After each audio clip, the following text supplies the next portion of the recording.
السلام علیکم معزز ناظرین، اگر آپ ہمارے چینل میں نئے ہیں تو ہمارے چینل کو سبسکرائب کر دیں تاکہ ہر نئی آنے والی ویڈیو کا نوٹیفیکیشن آپ کو ملتا رہے۔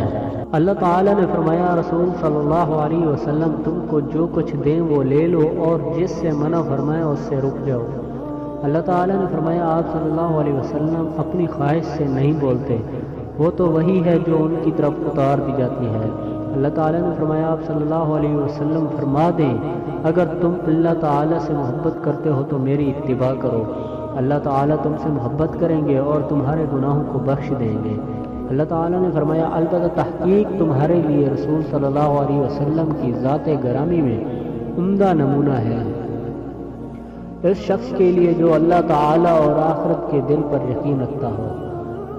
سورۃ آل عمران میں ہے کہ اللہ تعالیٰ نے فرمایا اور تیرے رب کی قسم ہے وہ لوگ مومن نہیں ہو سکتے یہاں تک کہ وہ اپنے باہمی جھگڑوں میں آپ کو اپنا حکم و فیصل نہ مان لیں، پھر تمہارے فیصلے پر اپنے دلوں میں کوئی تنگی بھی محسوس نہ کرے اور پورے طور پر اسے تسلیم کر لیں۔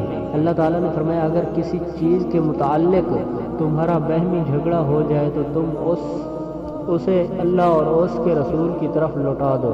اگر تم اللہ اور یوم آخرت پر ایمان رکھتے ہو، علماء نے فرمایا اس کا معنی کتاب و سنت کی طرف لوٹتا ہے۔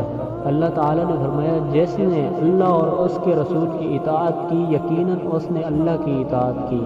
اللہ تعالیٰ نے فرمایا بے شک آپ صلی اللہ علیہ وسلم ان کی رہنمائی صراط مستقیم کی طرف کرتے ہیں، یعنی اللہ کا راستہ۔